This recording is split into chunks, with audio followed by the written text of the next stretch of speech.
What's up, guys? Welcome back. Second edition of Just a Tip with Brennan and Logan. Today we're going to talk about Billy Donovan landing as the Bulls head coach. We're going to talk about some other coach landing spots. We're going to talk about some more trade rumors, and then we're going to talk about the playoffs.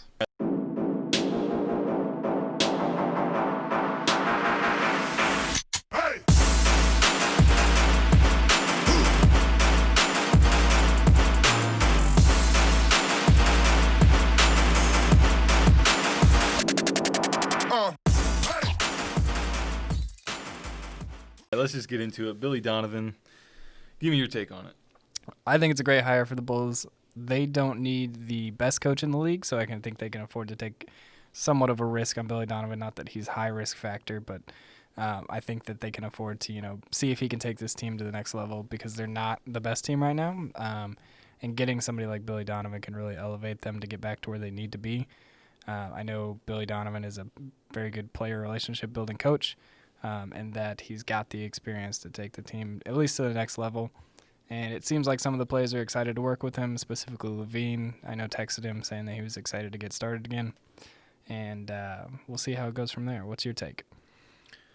Well, us being big Bulls fans, huge deal. Big Bulls. I love it. A 4-year, $24 million contract for him. That's kind of interesting to me just because, we know that Jerry and the old Reinsdorfs have been kind of somewhat vocal in the idea that they don't want to spend, or just with their actions, they don't even have to be vocal about it, just their actions, they show that they don't want to spend that much money, especially when they were still paying for old Fred Hoiberg, and Jim Boylan's contract wasn't up yet. Everybody just assumed they were going to be cheap and continue with their coach because of money. But what this shows me is that they've really handed over the keys to Arturas, which I think is huge. It shows that they are willing to go out and spend the money when it's warranted, which is different than what they've shown in the past. And I think it makes me really excited for the future of this team and this organization. I think it was, in terms of Billy Donovan, I was kind of surprised that they got him, to be honest, because I was trying to keep up with the news about, I knew that there were supposed to be 4 final head coaches. One of the biggest names that they were talking to was Ime Udoka, the 76ers assistant this past season. Wes Unseld, who we all know was the Nuggets, still is the Nuggets assistant coach. They were also talking to the Bucks assistant coach, Darvin Ham, who's also been talked of really high. Yeah, I did not think that Billy Donovan was as much on their radar. I know as soon as it came out that he was available, a lot of players everybody knows he was coach at Florida. Everybody knows that he's a good coach, but I didn't expect the Bulls to be able to go out and get him. Once I saw that he was leaving OKC, I thought they had something good in OKC. And sure, if they're going to start rebuilding, that's one thing. But why do you think he would choose to come to the Bulls over the Thunder? Over the Thunder, I think honestly, if he wasn't going to stay with the Thunder, why not the Rockets? Why not another playoff contending team? And it could have been a split decision that he wants to work with the younger guys. He wants to be able to have that opportunity to show what he can really do and take a team like the Bulls from a .31 win rate to, whatever they need to be in the playoffs. It may take some time. But if I was a coach and I had that many years left in my career, and I didn't see myself retiring anytime soon, I'd want a challenge. I'd want something to be proud of and to work for an organization that has a legacy like the Bulls does. I think that's honestly why he picked it. Yeah, for sure. I heard that there was speculation that Billy Donovan was actually thinking about stepping away from basketball for a while, stepping away from coaching. But as soon as Billy Donovan became available, Arturas apparently flew to his house within the next few days and met with him in his home in Florida. And apparently they just hit it right off, and I believe that was their biggest selling point. After watching the interview with Billy Donovan, he talked about how Arturas really sold him on the idea of this being a partnership and building this team. And I believe that's really the biggest reason. When comparing the two teams, I look at both of them as rebuilding teams, and I think they've got some great pieces in OKC with Shea and all the other guys that they've got right now. Of course, now that Billy Donovan's gone, I think CP3's leaving. I think they're going to blow that team up, and I think that's ultimately the reason why they ended up parting ways, because that team's getting ready to go through a new rebuild. So then when I was thinking about that and thinking about, okay, well, he's coming to the Bulls. He left a rebuilding team, or a team amidst a rebuild, to go to another rebuilding team. But I think the biggest difference is the players that he's getting to work with. I think the Bulls are ready to take that leap because they don't have a CP3. They don't have a Steven Adams. They've already gotten rid of those older valuable guys, and they're working with this young core, and he can just really help mold these players really and coach them up and develop them.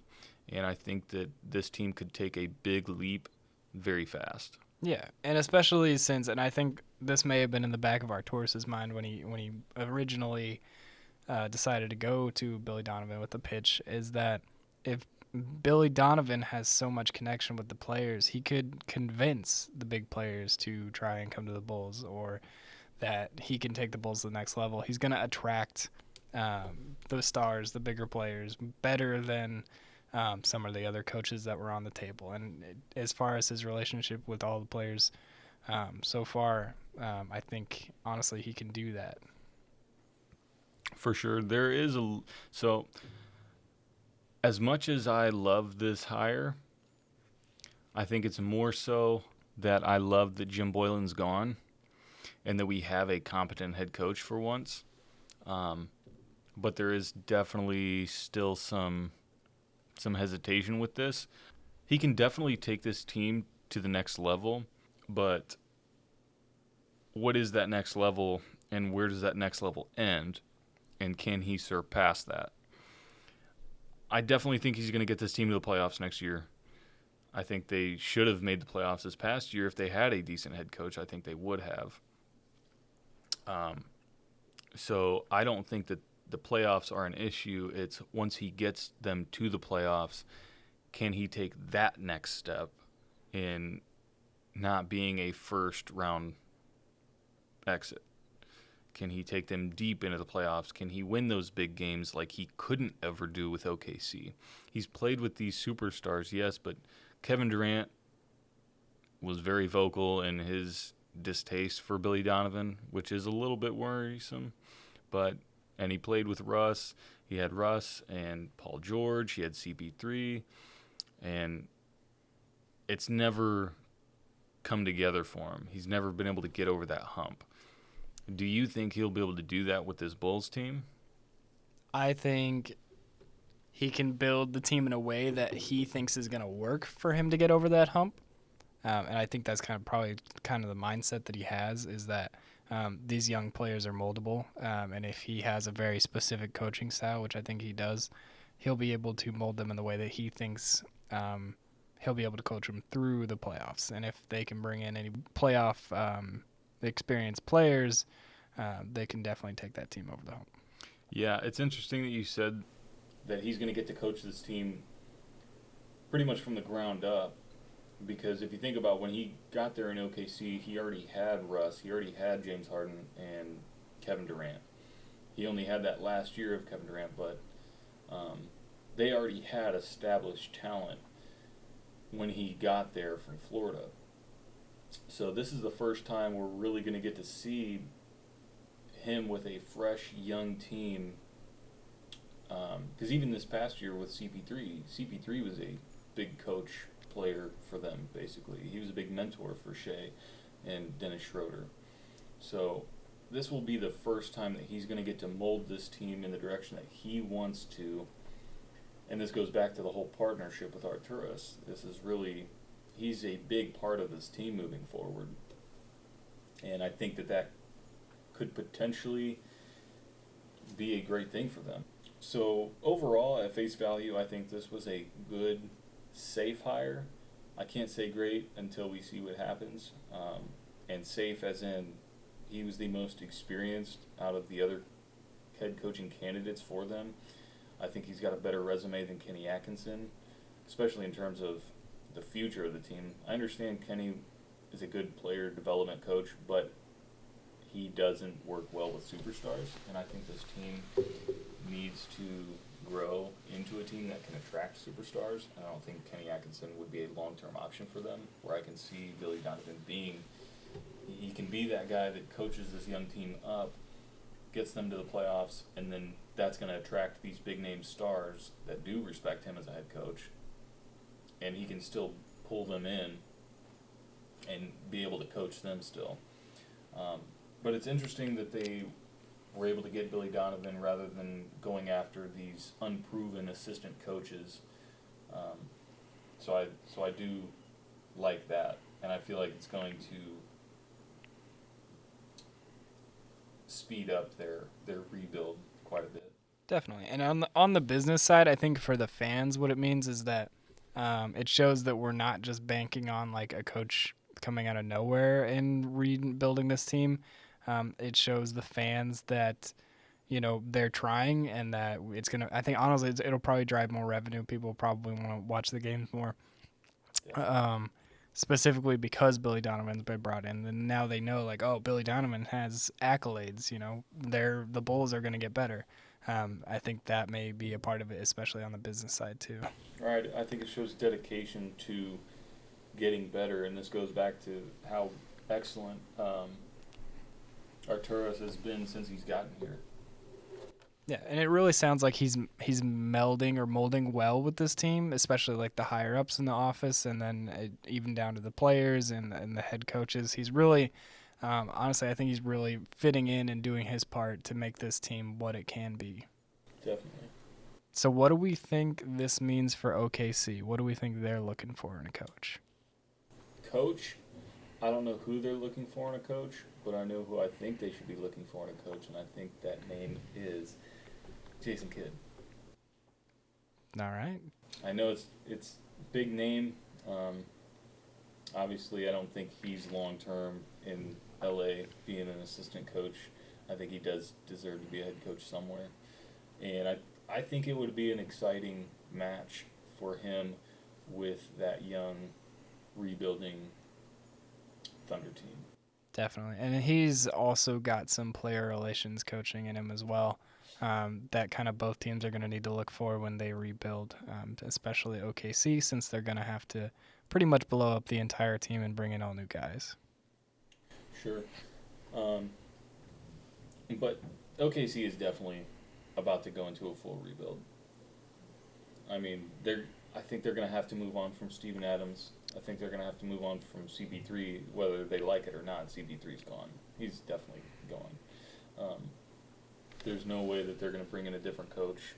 There's no way that CP3 wants to stay there. Even though he has good relationships with the players and the organization, I'm sure, at this point, but he's got to go somewhere that he can win and fast. Yeah, and it's about beating the Lakers in the West. If you want to make the finals, you got to be able to beat the Lakers or at least make it to the series with the Lakers, and I just don't think they're where they need to be. No, I think guys like CP3 is going to get traded. We can talk about where he's going to go. I don't think Gallinari is going to stay with this team. I think he will sign somewhere else. And Steven Adams, I'm sure they'll try to sign or trade him somewhere. Player development, and they have so many draft picks. They've got so many draft picks to worry about. So they'll definitely need some money in that aspect. Definitely. No, I see that. And I think, honestly, while they can still get value out of Adams, they should. That's just a smart move, especially if they can find somebody that'll pick up his contract. So, obviously, you can't mention Jason Kidd without bringing up Giannis. There's always going to be speculation just because of the fact that Giannis vouched for him as a good head coach and he enjoyed playing for Jason Kidd and his development when he was playing under Jason Kidd. Could you foresee any way, shape, or form that Giannis goes to OKC? I don't think so. I could see it if Giannis is willing to not go for a championship again or not make it far enough to get into the championship again, because he's going from a team that he has now to a team in OKC that is practically the same as far as like level goes, unless they can manage to keep Steven Adams and CP3 around, but I don't think that's going to happen. They would have to rebuild around Giannis, and they're going to have to find some really good young players, some really good like diamonds in the rough if they're going to want to rebuild that team around Giannis and fast. Because you can't bring Giannis in and then still keep these high contract superstars around on your team. And I think for Giannis, it just wouldn't be a good decision because he's going to be going from the Bucks, who couldn't do it in the East, to a team that can't do it in the West, and then he'd have to compete with LeBron and the Lakers in the conference finals, year after year just to get to the championship. Sure. This is honestly the first time I've thought about this. I haven't heard anybody talking about this as being a possibility or anything, but just thinking if Shea continues his transgression or progression to a superstar that he's looking to be at this point, if he continues that growth and becomes a full-fledged superstar next season, and Giannis stays with the Bucks next season and becomes a free agent after his contract's up, if they have Jason Kidd, if Jason Kidd really has as much pull as everybody thinks he does when it comes to Giannis, and they have a superstar in Shea, and some of these other players on their team, these young players, develop, I don't think it would be out of the realm of possibility. Definitely. And I think it'd be wise for any team that wants to try and get Giannis to sign Jason Kidd. Yeah. Just to have that much more pull over it, whether or not, that is actually true. Just based on the rumors, that would be a good idea for a team.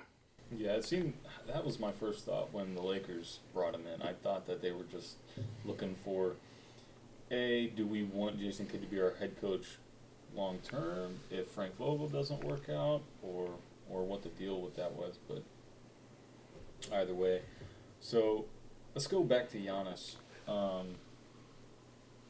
What do you think his next move is? We talked a little bit about this last week. I said something along the lines of it'd be cool to see him on the 76ers. I think it might be a good fit for him, and you pulled the Heat.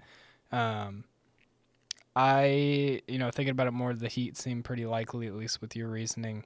I don't see a lot of teams that he would be willing to go to. I guess it's more so that I just don't know what's going on in his head as far as where he would want to go. The Heat would be a good option for him, and like you said, there's only really one lockdown defender that can defend him in the league, and that's on the Heat, so that would take the Heat to the next level. Honestly, I couldn't predict anywhere else for him to go. What do you think? Yeah, it's tough. I don't think he really knows what he's doing yet. From the last thing that we all heard from him was that he's still wanting to. He had talks with the front office after his little vacation, and they said that they were willing to spend well into the luxury tax to progress this team to help him as best they can. To me, that means, look, we're gonna go out and get CP3. That's the only thing that's what that means to me. They're gonna spend as much money as they can to try to bring in potentially somebody else, maybe another superstar, who knows, but they definitely want to get CP3 on this team. Outside of that, I don't know who else they can go get, really. There's speculation with Paul George now. I mean, their exit from the playoffs this year was pretty ugly, and Paul George didn't really help his case in that exit, and he seems like he's been alienating his teammates. His teammates were definitely getting in. There was that scuffle between, not scuffle, but verbal altercation between him and Montrezl Harrell during the game, but it just doesn't seem like he's working out there. I'm assuming that they're going to keep him there. Him and Kawhi, I think they're going to try to run that back at least once before they blow anything up there. But I can't think of any other big names that could move that fast.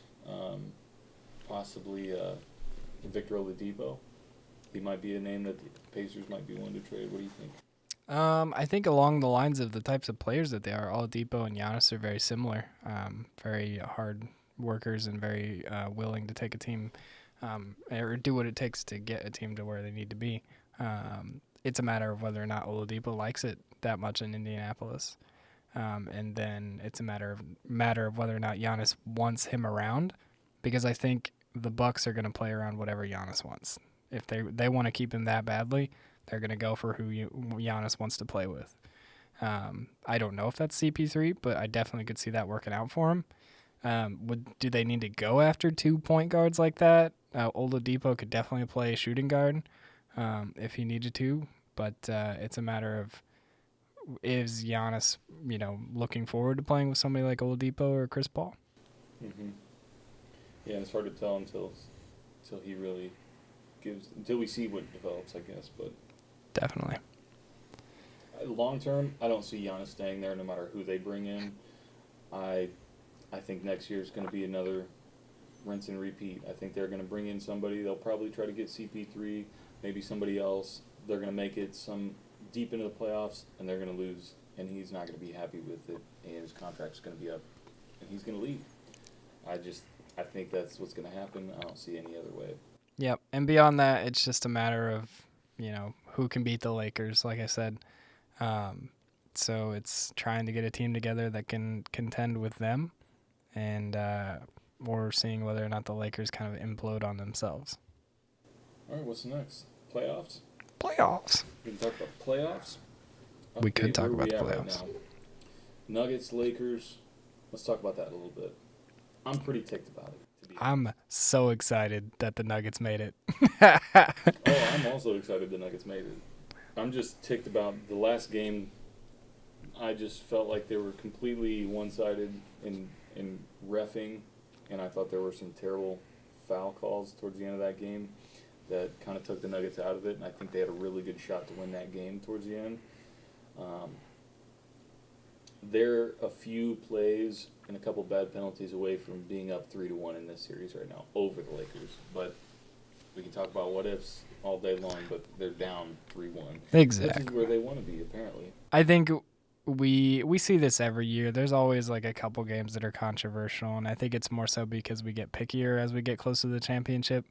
With how the refs run things, if this was an in-season game, nobody would really care all that much. But it's definitely high stakes for the Nuggets, and to see the reffing go that way last night was kind of a disappointment.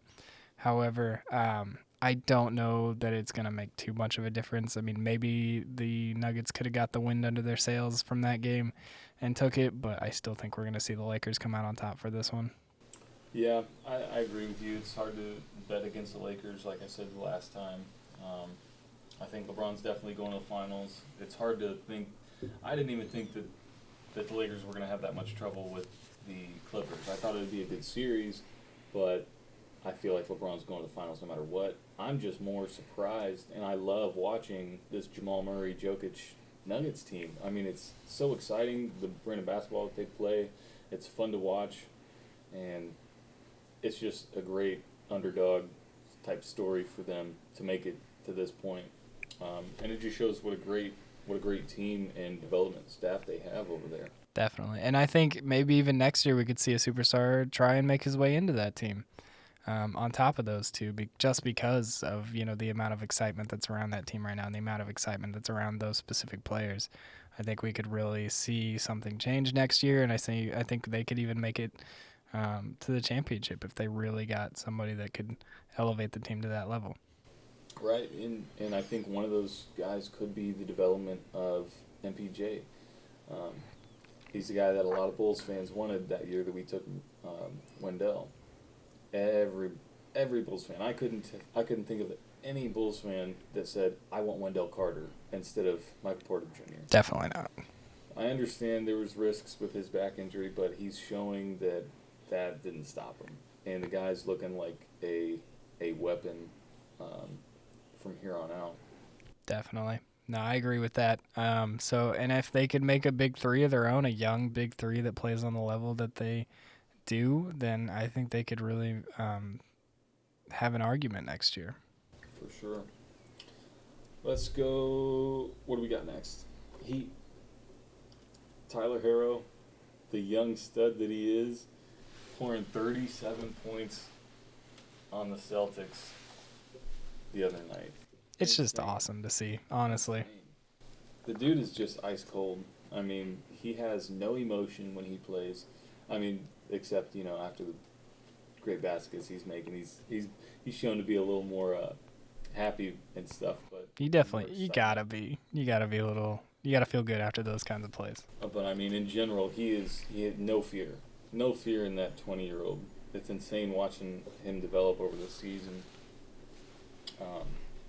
But the Heat, how good are the Heat right now?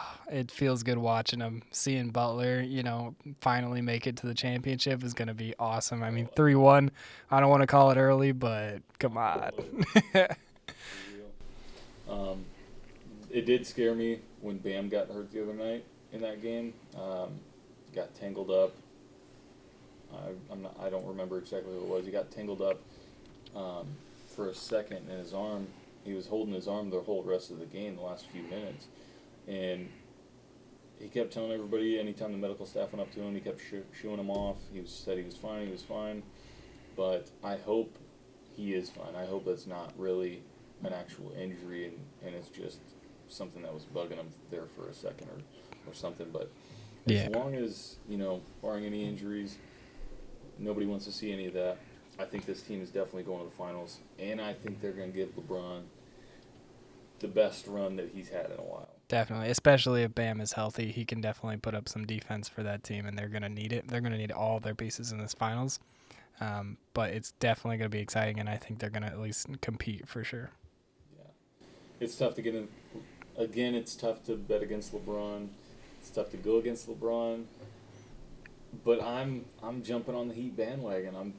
I love Jimmy too much. I think this team, if you had to put this team up against LeBron and this Lakers team in the finals, I think the Heat have a better roster. From top to bottom, I think they have a better roster. But this is a superstar-driven league. How many times have we seen championships won without a superstar on your team? Is Jimmy big enough to be the best player on a championship-winning team? That's been a topic of conversation for a long time now. Definitely. It's a matter of whether or not he's good enough over the superstars that LeBron and AD are together. It's going to be tough. I think there's a chance. It's low, but if he really pulls it out and gets his team behind him, because you're right, he has those pieces. As long as he can get them together and he can perform and nobody's injured, they're definitely going to do everything in their power to try and win this championship. Yeah. And their brand of basketball, they are such a unselfish team. I mean, you've seen how many games in the playoffs have you seen 5 to 7 plus players in the double digits? I mean, Tyler Herro going off the other night. Anybody on this team can get a bucket at any point, and they're all unselfish in that aspect, and it's exciting to watch them play that type of basketball. It's exciting and it's fun. That's why I think this is a better team than the Lakers. I think the Lakers, outside of Anthony Davis and LeBron, they don't have too much. I mean, sure, JaVale McGee's decent. He's a decent center for them. Dwight Howard's been playing really good for them this year. They've got Kuzma, who's been hot and cold here and there. Danny Green. So, I mean, Rondo actually been playing pretty decent. I think it's going to come down to whether the Lakers bench or, well, I guess the Lakers team outside of LeBron and AD, if they show up, then I think the Lakers should probably handle business as usual. And it's also going to be a battle of the coaches. Both coaches have been here before. And I think that, they've both got the ability to compete with each other on a level that is befitting of the teams they've got under him. And I think that's also going to be exciting to see. So it's a matter of, maybe who gets out early and then how they respond with coaching and how their players respond. Definitely. I didn't even think about that. It's a great matchup for their head coaches. This is going to really give Frank Vogel a test, I think. Sure, Jason Kidd's there also, so I mean it's more of a team-oriented coaching staff, I guess. But comparing Frank Vogel to Eric Spoelstra, that's another thing that I put in the Heat's bracket. I mean, you want to compare some superstars? Sure, I'm going to give the edge to the Lakers. They've got LeBron and AD. I'd take them over anybody in the league probably. Outside of that, I'm giving the bench and the coach, the pedigree, that's all going to the Heat. So it's all going to come down to whether LeBron and AD are good enough to overcome that, and if LeBron can get that fourth ring. Absolutely. And I can't wait to watch it either way. All right, well, that's going to be it for today's podcast. Be sure to leave any feedback and or topic suggestions in the comments below. And let us know what you guys think about the Bully Donovan hire at the Bulls organization. Thank you for listening, and we will catch you next time.